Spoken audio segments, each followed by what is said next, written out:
Namaste.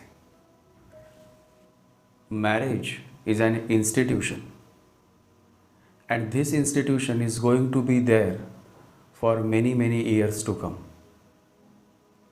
There are many people or many scholars who have criticized this institution, but still, in our human world, marriage as an institution will always remain.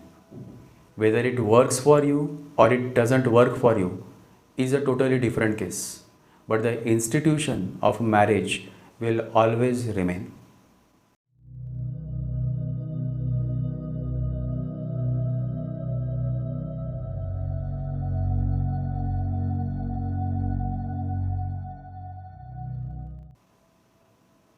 And now coming back to this topic of identifying certain astrological signs that signify a difficult husband or a bad husband. Now, before I get into this, let me tell you, many a times when there is a mismatch, then the wife may feel that her husband is bad. But if the same husband comes out of that marriage through divorce and gets married to some another woman, then that marriage many a times work, and that wife may always feel that her husband is very good. What I am trying to say is that when there is a mismatch, then you start feeling that the person is wrong, the husband is bad, because it is a mismatch. But the same husband or the same man, when he comes out of that marriage and marries some another woman, then for that woman, that same person becomes godly. So for you, he was a evil person, but for her, he is a godly person. So it all comes down to that matchmaking. That is why Guna Milan is very significant in our Vedic astrology. But along with Guna Milan, there are also other aspects that one has to see, which I am not going to discuss in this podcast because the subject of this podcast is identifying certain placements that signify a difficult, challenging, bad husband. But I wanted to make this clear that in a certain marriage, a husband or a wife may appear as bad. But in another marriage, maybe in the second marriage or third marriage, the same person is something else. Positive.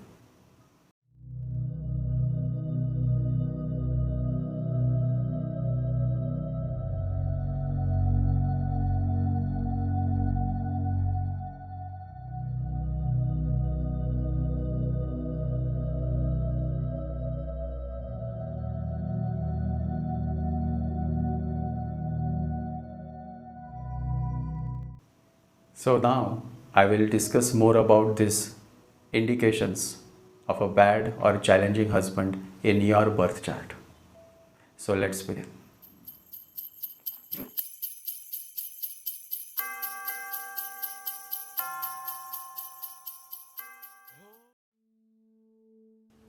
A right person in a wrong place can cause much damage. Then the right person also starts appearing as a bad person. Many a times a good woman is forced to marry a man whom she dislikes, and thus such an unfortunate woman is bound to suffer in a miserable marriage. In such a marriage, neither the husband is happy nor the wife. Still they continue with their marriage because they are much worried about their social image.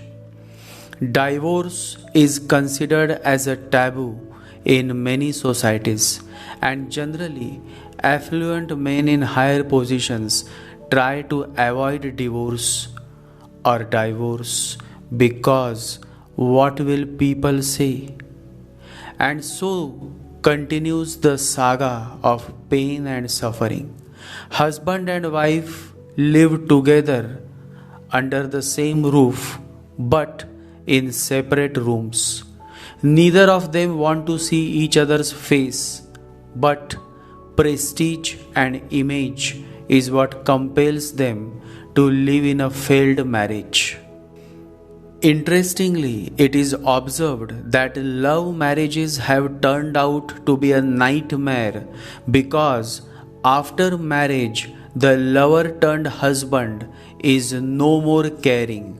Instead, becomes more quarrelsome and evil by nature. He becomes possessive and always doubts his wife's character. By chance, if he sees her with a male friend, then he starts doubting her character. At times, such husbands go to the extent of calling their wife a prostitute. Just because she goes around with another male, she becomes a prostitute in the dictionary of such an idiot husband. So, it is a myth that only in arranged marriages bad husbands are found. In fact, in love marriages also, you will find more bad husbands because love marriage is a marriage of intense emotions. And so, where there is intense love, there is intense hate also.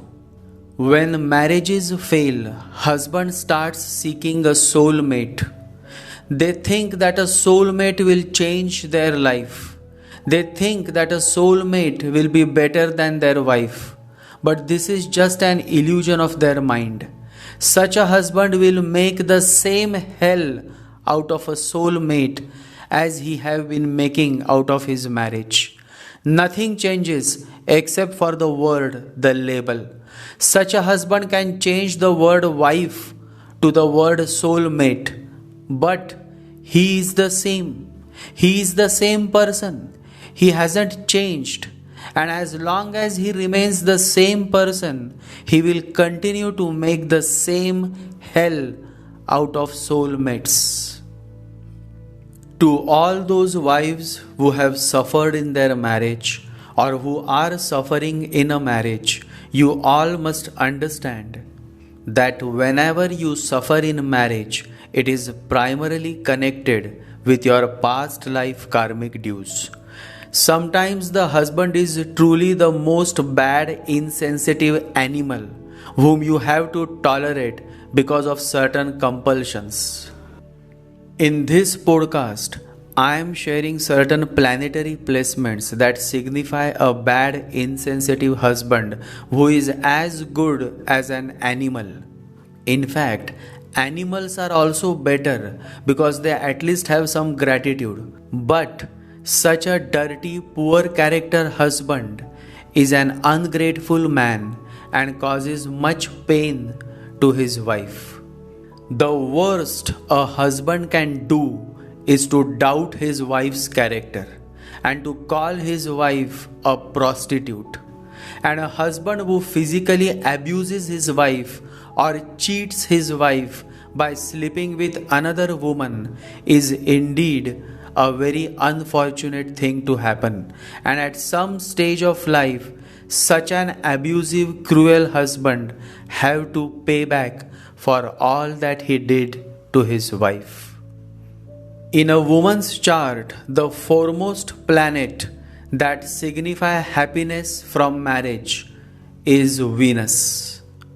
The second planet is Saturn, since Saturn rules the 11th house of the Kalapurush Kundali, and Saturn is also directly connected with past life karmas. The Prarabdha karma comes under Saturn, and Prarabdha karma is the karma of your past life. Remember, karma is of three types: Prarabdha karma, that is your past life karma; Sanchit karma, that is the whole sum of all your past lives karma; and the Kriyaman karma, that is the karma that you do on a daily basis. Prarabdha karma, Sanchit karma, and Kriyaman karma. So karmas are of three types. and Saturn signify the prarabdha karma. So when your marriage is failing or when you suffer in your marriage, it means that your prarabdha karma is not good. And you have to take special efforts in improving your kriyaman karma. Kriyaman karma is the karma that you do now. So if you start doing some good karmas now, then the next life you will have a better version of a husband. The third planet is Jupiter, because all ceremonial rites such as marriage or court marriage is validated by Lord Jupiter. The fourth and the last planet is Sun. Sun signify your status and dignity in society. Failure in marriage can impact the woman's dignity and status in the society. So Venus, Saturn, Jupiter and Sun signify the overall condition of marriage in life. Now that I have discussed the planets signifying the condition of marriage, I will now discuss the houses in the birth chart that also play a significant role when it comes to your marriage. 7th house, 11th house and 2nd house signify the overall condition and quality of married life. If you look deeply, then you will realize that in the Kala Purush Kundali, 2nd and 7th house is ruled by Venus, whereas 11th house is ruled by Saturn. And both 2nd, 7th and 11th, all the three houses are very critical when it comes to a married life. I will now quickly highlight certain placements that signify a difficult, insensitive, bad husband. Whenever Saturn is in Murah Nakshatra, or whenever Saturn is with Ketu or Saturn is with Rahu, challenges in marriage is seen, as well as if Jupiter and Sun are afflicted, then the marriage can break apart through a legal divorce. Husband is always difficult to handle in such scenarios. Whenever Saturn is in Ashwini Nakshatra, the 7th house is occupied by Ketu, then marriage is challenging and the husband is difficult to handle. Whenever Venus is placed in the 7th house and Jupiter, Saturn are afflicted or placed in 6th, 8th or 12th house, then also marriage becomes very challenging. The fourth point is, whenever 7th house lord is placed in 6th, 8th or 12th house from the moon, then the native gets married to a person she dislikes. Basically, she is forced by her parents to get married to a person whom she dislikes. Whenever 7th house lord in ascendant chart and 7th house lord in moon chart are placed in 6th, 8th or 12th house, and when Venus is afflicted by Ketu, then marriage is problematic. Husband can cause much pain and suffering in the native's life. Whenever 7th house lord is combust and Saturn's 7th drushti is on the 7th house, and 7th house lord is in the 12th, 8th or 6th house, then marriage partner is difficult to handle and a divorce or a separation is possible.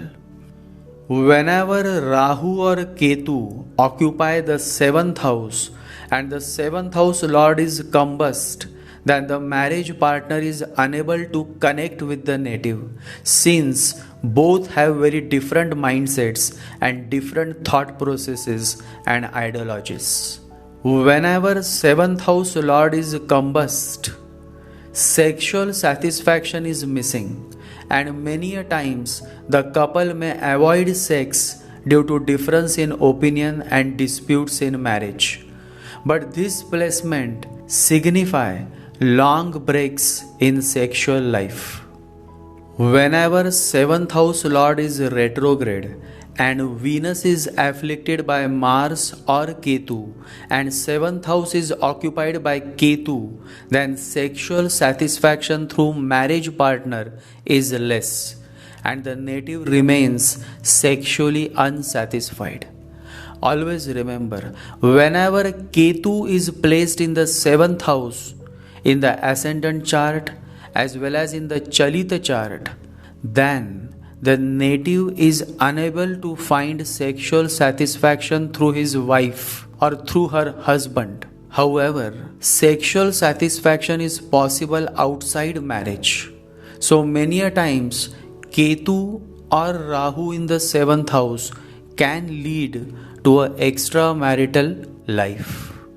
Whenever Sun is with Rahu or Ketu and Venus is placed in 8th house, while 7th house Lord is afflicted and 7th house is occupied by a debilitated Saturn, then a marriage partner is a difficult person and the marriage struggles to survive.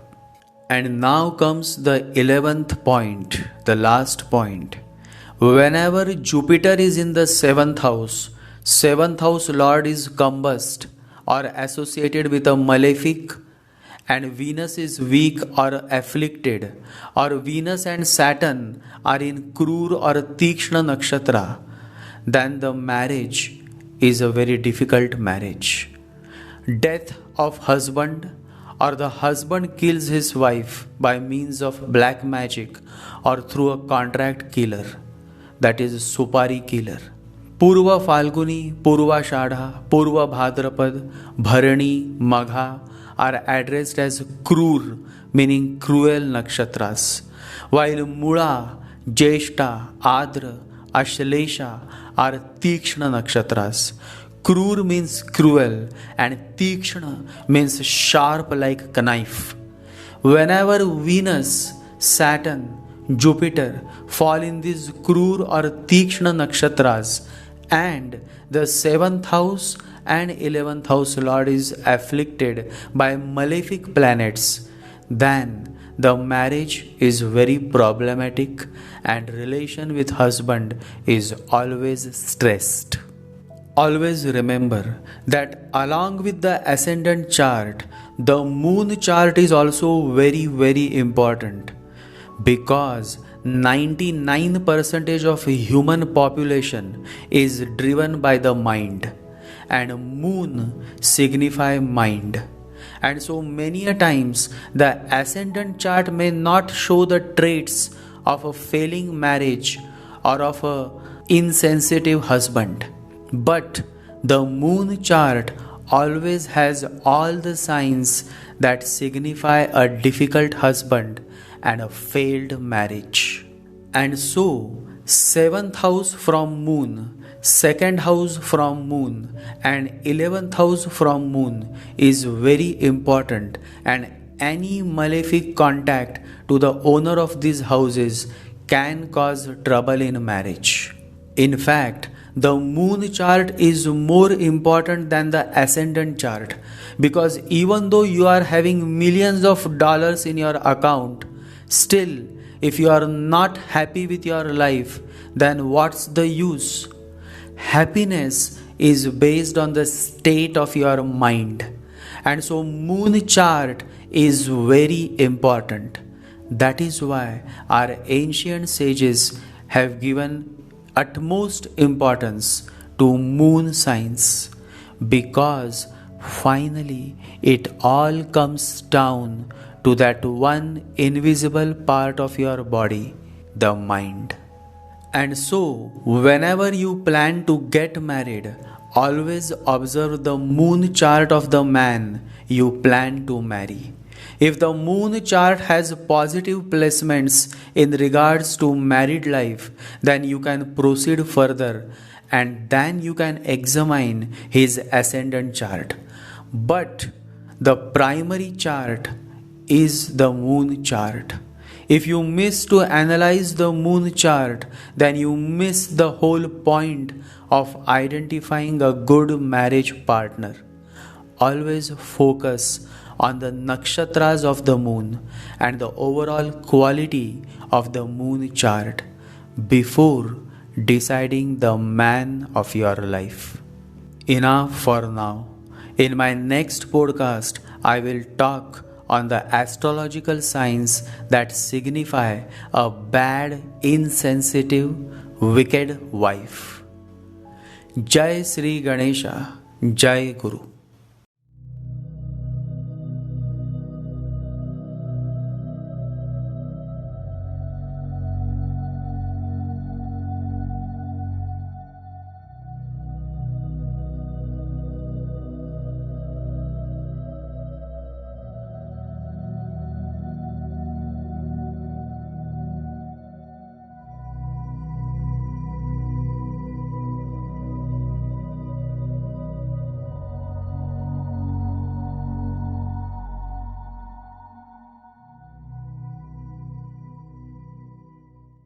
Om Gam Ganapataye Namaha. Om Gam Ganapataye Namaha. Om Gam Ganapataye Namaha.